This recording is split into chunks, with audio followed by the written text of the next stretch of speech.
Hi friends, welcome back to my channel modern தமிழ்ச்சி. எல்லாரும் சூப்பராக இருக்கீங்க அப்படின்னு நம்புகிறேன். இன்றைக்கி day in my life vlog தான் உங்கள் கூட ஷேர் பண்ணியிருக்கேன். Full day morning to night வரைக்கும் இருக்கக்கூடிய என்னோட ரொட்டீன் ஷேர் பண்ணியிருக்கேன். என்னோட டே ஸ்டார்ட் ஆகுறது காலையில் ஒரு 5:45க்கு எனக்கு ஸ்டார்ட் ஆகிடுச்சு. காலையிலே பிரேக்ஃபாஸ்ட் லஞ்ச் எல்லாமே ரெடி பண்ணி முடிச்சாச்சு. ஷார்ட்ஸ் வீடியோவில் பார்த்துருப்பீங்க. ஸோ ரெசிபி ஷேர் பண்ணியிருப்பேன். ஒரு 7:50க்கு ஹஸ்பண்டும் சஷுவும் ஸ்கூல் கிளம்பி போயிடுவாங்க. அவங்க போனதுக்கப்புறமா நான் கடகடன் ரெஃப்ரெஷ் மட்டும் ஆகிட்டு வந்துடுவேன்.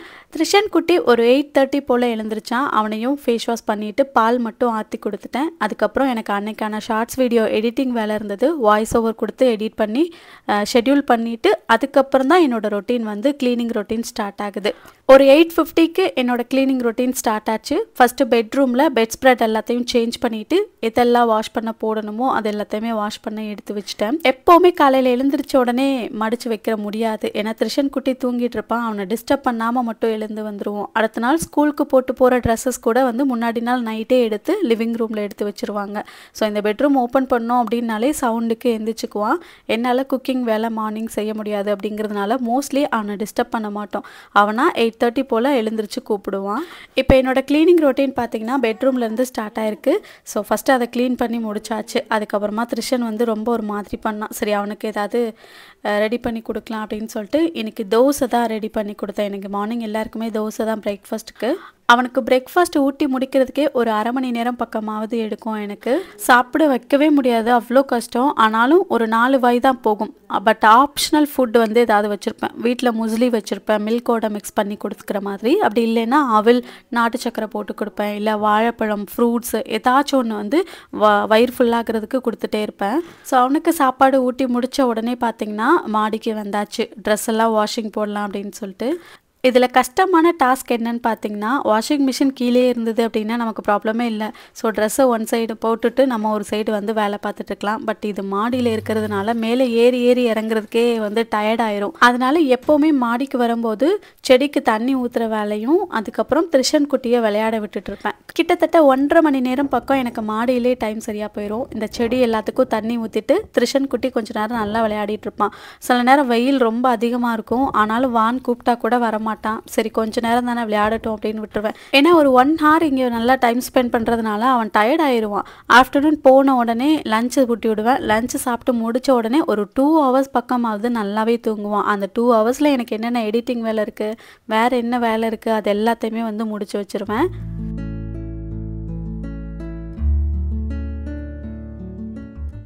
இங்கே மாடியில் ரோஸ் செடி வச்சுருந்த அதே பாட்லேயே 2 பச்சை மிளகாய் செடி வந்திருக்கு. ஸோ ஃபஸ்ட்டு வந்து 1-2 தான் இருந்தது. பட் அப்புறம் பறிச்சுக்கலாம் அப்படின்னு சொல்லி விட்டுருந்தேன். இப்போ பார்த்திங்கன்னா எல்லாமே நல்லா கொத்தாக காய்ச்சிருக்கு. கிட்டத்தட்ட ஒரு 20-25 காயாவது இருக்கும்.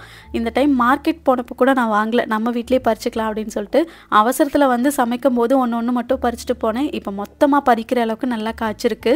பார்க்குறதுக்கு அவ்வளோ சந்தோஷமாக இருந்தது. டைம் கிடச்சிதுன்னா இன்னும் நிறையா வந்து வெஜிடபிள்ஸ்லாம் போட்டு கூட எடுக்கலாம். பட் இது வந்து தான் எனக்கு ரொம்ப சந்தோஷமாக இருந்தது. பார்க்கலாம் ஃப்யூச்சரில். அப்புறம் சாமிக்கு வைக்கிறதுக்காக கொஞ்சம் ரோஸும் பூத்திருந்தது, அதையும் கட் பண்ணி எடுத்துக்கிட்டேன்.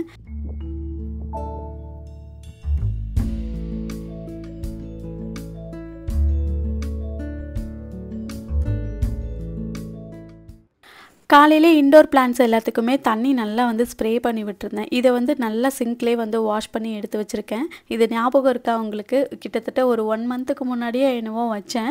பட் இப்போ பார்க்குறதுக்கு நல்ல பச்சையாக துளிர்த்து வந்திருக்கு. எல்லாமே சூப்பராக வந்திருக்கு. பார்க்குறதுக்கே உங்களுக்கு தெரியும். ஏன்னா இந்த இடத்துல நல்ல வெளிச்சமும் இருக்குது, நிழலும் இருக்குது. நிறைய பேர் இப்போ வரைக்கும் கேட்குறீங்க, மணி பிளான்ட்ஸை பொறுத்த வரைக்கும் வெளிச்சம் இருந்தாலே போதும், நல்லா வரும். ப்ளஸ் அது இண்டோராகவும் இருக்கணும். வீக்லி ட்வைஸ் மட்டும் இந்த செடி எல்லாத்தையும் சிங்க்ல லைட்டாக அந்த ஷவர் மாதிரி இருக்கும் இல்லையா, அதை திருவிட்டு நல்லா வாஷ் பண்ணி மட்டும் வச்சுட்டுவேன். ஸோ அந்த தண்ணியே போதுமானது தான் இதுக்கு. பறிச்சுட்டு வந்த பச்சை மிளகாய் எல்லாத்தையுமே காம்பு எடுத்து வச்சுட்டேன். இது வந்து 2 வாரம் பக்கமாவது எனக்கு தேவைப்படும். அப்புறம் ரோஸ் எடுத்துகிட்டு வந்தோம் இல்லையா, அதையுமே உருளியில் செட் பண்ணி வெளியில் வச்சுட்டேன்.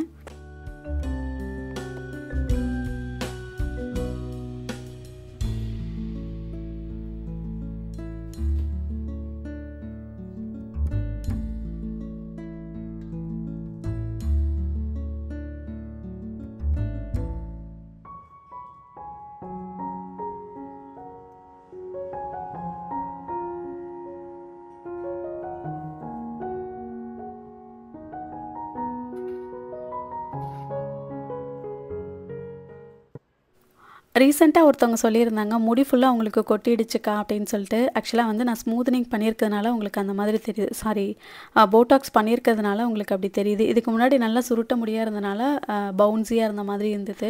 இப்போ போட்டாக்ஸ் பண்ணும்போது ஒரு அரை முழம் 2 ஜான் அளவுக்கு அது கட் பண்ணியிருப்பாங்க எனக்கு கீழே. நான் தான் கட் பண்ண சொல்லிட்டேன். ஏன்னா உடம்பு சரியில்லாத டைமில் வந்து ஒரு 4 நாள் கிட்டையாவது இருக்கும். என்னால் சிக்கே உடைக்க முடியல.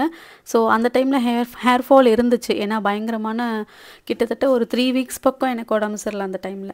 ஸோ அதனால எனக்கு ஹேர் ஃபால் இருந்துச்சு. அதுக்கப்புறம் தான் நான் வந்து போட்டாக்ஸ் சூஸ் பண்ணி போய் போட்டாக்ஸ் பண்ணிட்டு வந்தேன். மெயின்டைன் பண்ண முடியல அப்படின்ட்டு. என்னோட ப்ரெக்னென்சி டைமில் இருக்கிற வீடியோஸ் பார்த்தீங்கன்னா தெரியும், நல்லா பட்டக்ஸ் கிட்ட வந்து முடி நிறையா இருக்கும். பட் அதுக்கப்புறம் குழந்தை பிறந்ததுக்கப்புறமா சிவியரான ஹேர் ஃபால் இருந்தது. ஸோ அதுக்கடுத்து ஒரு 4-5 மந்த்ஸ்க்கு அப்புறம் தான் நம்ம ஹேர் ஆயில் வந்து லான்ச் பண்ணது. அதுக்கப்புறம் ஒரு 6 மந்த்லேயே வந்து நான் சரி பண்ணிட்டேன் என்னோடய ஹேர் ஃபாலை. அதுக்கப்புறம் இந்த வீட்டுக்கு நாங்கள் ஷிஃப்ட் ஆன புதுசில் பார்த்தீங்கன்னா தூக்கம் சரியாக இல்லை. ஏன்னா அப்போ ஸ்டாஃப்லாம் அந்தளவுக்கு நாங்கள் போடலை. நானும் ஹஸ்பண்டும் மட்டுமே கண் முழிச்சு பார்சல்லாம் போடுற மாதிரி இருக்கும். 3 மணி ஆகும், 4 மணி ஆகும். ஸோ அந்த வீக் ஃபுல்லாக பார்த்தீங்கன்னா ஹேர் ஃபால் இருக்கிற மாதிரி இருக்கும் பாடி ஹீட்னால.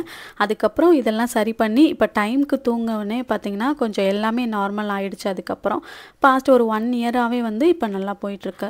அதனால தான் ஸ்மூத்தனிங் பண்ணாமல் போட்டாக்ஸ் பண்ணது. போட்டாக்ஸ் வந்து எக்ஸ்ட்ரா நம்ம வந்து ப்ரோட்டீன் கொடுக்குற மாதிரி தான் ஹேருக்கு. ஸோ அதனால வந்து சைட் எஃபெக்ட்ஸ் இருக்காது, ஹேர் ஃபால் இருக்காது அப்படின்னு தான் சொல்லியிருந்தாங்க. அது மாதிரி எனக்கு ஹேர் ஃபாலும் கிடையாது இப்போது.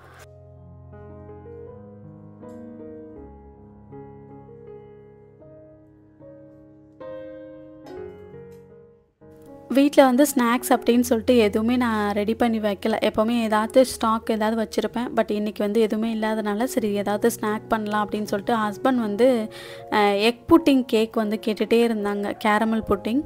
சரி அதை பண்ணிடலாம் அப்படின்னு சொல்லிட்டு ஒரு 1/2 லிட்டர் வந்து பால் வந்து காய்க்க வச்சுருக்கேன். பால் நல்லா பொங்கி வந்ததும் இது வந்து நல்லா ஆற வைக்கணும். ஸோ ஒரு சைடு வந்து ஆற வச்சுட்டேன் நான்.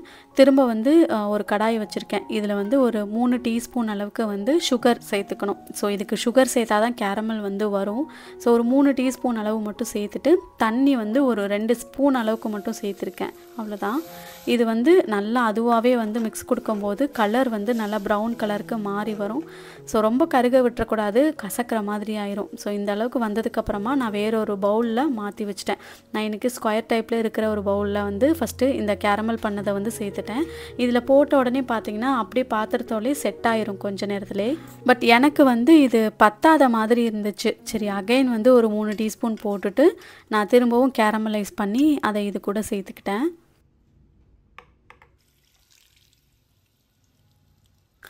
இதை பாத்திரத்தில் ஊற்றினோடனே பார்த்திங்கன்னா வித்தின் ஒரு 10 செகண்ட்ஸ்லேயே வந்து அப்படியே செட் ஆயிரும். ஸோ இது கொஞ்சம் நேரம் நல்லா ஆறட்டும். நல்லா ஆறுனதுக்கப்புறம் தான் இதில் வந்து நம்ம பால் சேர்க்கணும். அதுக்குள்ளேயும் நான் இன்னொரு பவுல் எடுத்திருக்கேன். இதில் வந்து ஒரு 2 முட்டை ரூம் டெம்பரேச்சரில் இருக்கிறத வந்து சேர்த்துக்கணும், உடச்சி சேர்த்துக்கணும்.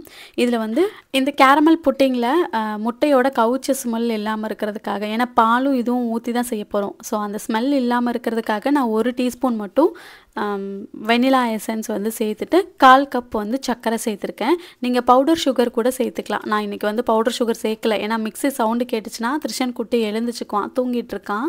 அதனால நான் அப்படியே சேர்த்துட்டு அந்த சர்க்கரை கரையிற வரைக்கும் நல்லா வந்து மிக்ஸ் பண்ணி விட்டுக்கிட்டேன்.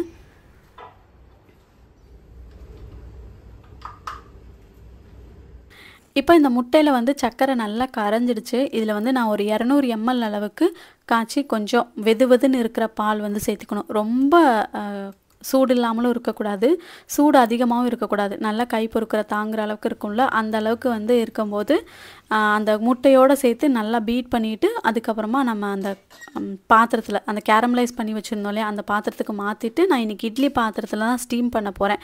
அடியில் கொஞ்சமாக தண்ணி ஊற்றிட்டு ஸ்டீமர் பிளேட் வச்சுட்டு அதுக்கு மேலே இந்த டிஃபன் பாக்ஸை வந்து வச்சுட்டேன். இதையும் மேலெல்லாம் க்ளோஸ் பண்ணிடணும். க்ளோஸ் பண்ணலைன்னா தண்ணி வந்து ஆவியில் வர தண்ணி உள்ளே சேர்ந்துக்கும். ஸோ அதனால் க்ளோஸ் பண்ணிவிட்டு லிட்டையும் க்ளோஸ் பண்ணிட்டேன். இது ஒரு 20 நிமிஷத்துக்கு மீடியம் ஃப்ளேமில் இருக்கணும். ஒரு 20 நிமிஷம் கழித்து பார்த்திங்கன்னா நல்லா வந்து பாயில் ஆகிருக்கும். முட்டை தானே சேர்த்துருக்கோம், முட்டையும் பாலும் அப்படிங்கிறதுனால ஒரு 20 நிமிஷமே சரியாக இருக்கும். அதுக்கப்புறமா நான் எடுத்து வச்சிட்டேன், ஆறிட்டு இருக்கட்டும் அப்படின்னு சொல்லிட்டு. ஆறினதுக்கப்புறமா தான் நம்ம எடுக்க முடியும். அந்த கேப்குள்ளே நான் வந்து சஷு வந்துட்டான். அவனையும் பிக்கப் பண்ணிவிட்டு அவன் ரெஃப்ரெஷ் ஆனதுக்கப்புறமா அவனுக்கு வந்து ஹோம்ஒர்க் சொல்லி கொடுக்க ஸ்டார்ட் பண்ணிட்டேன். நீ என்ன சாப்பிட்ட? ஒரு ஸ்பெஷலும் இல்லை. மம்மி புட்டிங் தான் ரெடி பண்ணிருக்கேன். இல்ல ரெடி பண்ணல, எதுவும் பண்ணல, சும்மா. மம்மி உனக்கு கேரமல் புட்டிங் பண்ணி தரவா? வேணுமா? எப்ப வேணும்? வேணாமா? ஏன் வேணாம்? என்ன படிக்கிறியா கிருஷ்ணன்? படிக்கிறியா? என்ன படிக்கிற? கையை காலெல்லாம் ஆக்கி வீடு ஃபுல்லாக எப்போ பார்த்தாலும் தொடச்சிட்டே இருக்கணும் நான், அப்படிதானே? எதுக்கு போகலாம்? எங்கே போகலாம்? ஊருக்கு எங்கே போகலாம்? கோழிக்கா? கோயம்புத்தூருக்கா? கிருஷ்ணன்மா எழுதாதடா, புள்ள படிச்சுட்டு இருக்குல்லடா. நீ எழுதுறியா? சரி ஸ்கூல் போலாமா நம்ம? ஏன் வேணாம்? ஸ்கூலுக்கு பிடிக்கலையா உனக்கு? ஏன் பிடிக்கல? திரிஷன் குட்டி ரீசெண்டாக அவங்க அண்ணாவோட பிடிஎம்க்கு போனப்போ அந்த டைம் அவனுக்கு உடம்பு சரியில்லை. அப்போ தான் ஸ்டார்ட் ஆச்சு. அவனுக்கு வந்து லூஸ் மோஷன் போணுச்சு. அந்த டைமில் வந்து அவனால் கண்ட்ரோல் பண்ண முடியல. கிளாஸ்லேயும் வந்து ஒரு மாதிரி பண்ணிகிட்டே இருந்தான். அப்புறம் அவங்க டாடி கூட்டிகிட்டு போயிட்டு வந்துட்டான். பட் அந்த மாதிரி இருக்கிறது அவனுக்கு ஃபஸ்ட் டைம் அப்படிங்கிறதுனால அவனு பயந்துட்டான் போல். ஸோ அதுலேருந்தே பார்த்திங்கன்னா ஸ்கூலுக்கு அப்படின்னாலே வந்து பயம்தான் வருது அவனுக்கு. இப்போ இது நல்லா வந்து கூல் டவுன் ஆகிடுச்சு. அதுக்கப்புறமா ஒரு பிளேட்டில் வச்சுட்டு அப்படியே திருப்பி போட்டோம் அப்படின்னா சூப்பராக ரெடி ஆயிரும். இன்றைக்கி நேற்றுக்கு இல்லை, இது வந்து கோவிட் டைமில் அடிக்கடி பண்ணி கொடுத்துட்டே இருப்பேன். பட் இப்போ ரீசெண்டாக பண்ணலையா, ஹஸ்பண்ட் ரொம்ப நாளாக கேட்டுகிட்டே இருந்தாங்க செஞ்சு கொடு அப்படின்னு சொல்லிட்டு.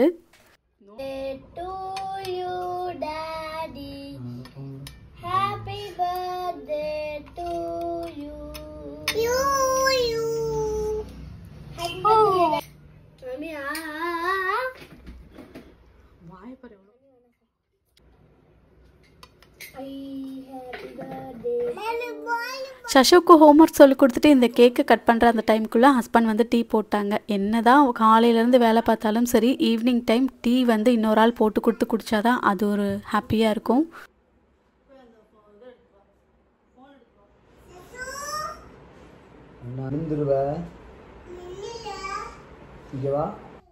ஈவினிங் டீ குடித்ததுக்கப்புறமா காலையில் வாஷ் பண்ண கொஞ்சம் ட்ரெஸ்ஸும் ஈவினிங் போல் வாஷிங் போட்டிருந்தேன். அதை போய் மாடியில் காய வச்சுட்டு வந்துட்டு அகெயின் வந்து டின்னர் ப்ரிப்ரேஷன் ஸ்டார்ட் பண்ணியாச்சு. கிருஷ்ணன் அந்த புட்டிங் சாப்பிட்டதுனால ஈவினிங் தான் பால் குடிக்கல. இப்போ தான் வந்து பால் எடுத்து கொடுத்தேன். So again குடிச்சிட்ருக்கான்.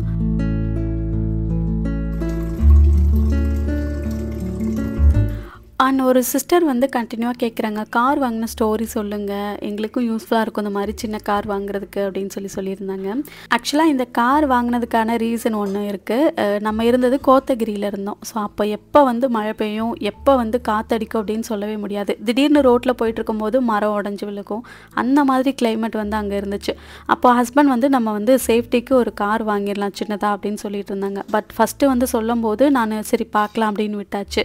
அப்புறம் என்னோட ஃபஸ்ட்டு பையன் சஷு பிறந்து ஒரு 4 மாதத்தில் திரும்ப அந்த கான்வர்சேஷன் வந்துச்சு, கார் வாங்கலாம், ஏன்னா குழந்தை இருக்கும்போது எமர்ஜென்சினா டக்குன்னு யூஸ் ஆகும் அப்படின்னு சொல்லிட்டு.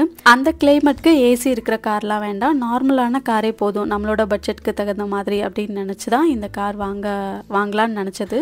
ஒரு எமர்ஜென்சி பர்பஸ்க்காகவே அப்படின்னு சொல்லலாம். ஷாப்பில் போய் எப்படி வாங்கினாங்க அப்படின்லாம் எனக்கு தெரியல. ஆனால் இது வந்து லோன் போட்டு வாங்கினது தான். மாருதி 800 மாடலு 4 lakh நெருக்கி வந்தது. ஃபுல்லாகவே வந்து லோன் போட்டு தான் எடுத்தது. நம்ம கையிலேருந்து அமௌண்ட்டு கொடுக்கல. ஏன்னா அந்த டைமில் வந்து எங்களோட மேரேஜ் லோன்லாம் வந்து போயிட்டு இருந்தது.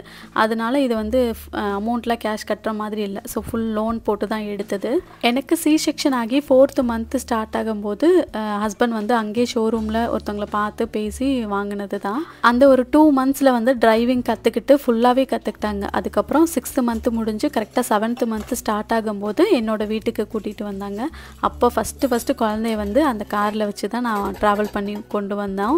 ஸோ அதனால அந்த கார் வந்து ரொம்ப ஸ்பெஷல் தான். இப்போ வரைக்கும் மாற்றலாமா அப்படின்னும் போது இது மாற்றுறதுக்கான மனசு வந்து வரவே இல்லை. ஆனால் என்னென்னா இது நான் ஏசி அப்படிங்கிறதுனால பார்த்தீங்கன்னா கோத்தகிரியிலேருந்து நம்ம திரும்ப வந்து அந்த சம்மர் டைமில் லீவ் விடுவாங்க இல்லையா, அப்போ மதுரை வரைக்கும் ட்ராவல் பண்ணுறது ரொம்ப கஷ்டமாக இருந்தது. கீழே இறங்குறப்போ அந்த ஹீட் வந்து பயங்கரமாக இருக்கும் இந்த காரில். அது ஒன்று தான். மற்றபடி இப்போ வரைக்கும் வந்து எங்களுக்கு ஒரு ஸ்வீட் மெமரபிள் அப்படின்னு சொல்லலாம் இந்த கார். ஃபைனலி பேசிக்கிட்டே குக்கிங் வேலை எல்லாமே முடிச்சாச்சு. இட்லி சுட்டுட்டு பண்ணிவிட்டு தக்காளி சட்னி மட்டும் வச்சேன்.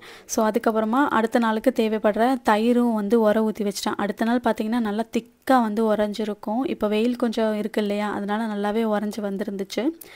எல்லா வேலையும் முடிச்சுட்டு தயிரும் ஊற ஊற்றி வச்சதுக்கப்புறமா ஃபைனலாக வந்து சாப்பிட்டு முடிச்சாச்சு. அதுக்கப்புறம் தான் க்ளீன் பண்ணிவிட்டு தூங்க போகிற வேலை. ஸோ எப்போ எது எப்படி இருந்தாலும் சரி, நைட்டு கிச்சன் க்ளீன் பண்ணாமல் தூக்கமே வராதுன்னு வச்சுக்கோங்களேன். ஏன்னா அடுத்த நாள் வேலை அதிகமாக இருக்குமா, க்ளீன் பண்ணால் மட்டும்தான் அடுத்த நாள் வந்து டே ஃப்ரெஷ்ஷாக ஸ்டார்ட் ஆகும் எனக்கு.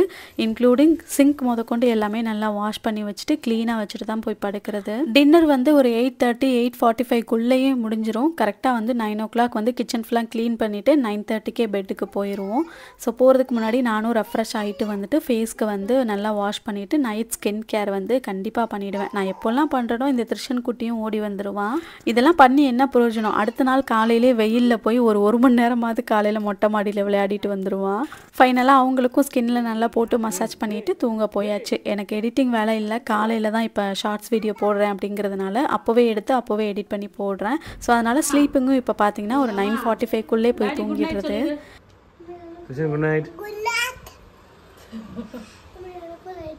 அவ்வளோதான், இந்த வீடியோவோட எண்டுக்கு வந்தாச்சு. வீடியோ உங்கள் எல்லாருக்கும் பிடிச்சிருக்கும் அப்படின்னு நினைக்கிறேன். பிடிச்சிருந்தா வீடியோக்கு ஒரு லைக் கொடுத்துட்டு சேனலில் மறக்காமல் சப்ஸ்கிரைப் பண்ணி சப்போர்ட் பண்ணுங்கள். தேங்க்ஸ் ஃபார் வாட்சிங்.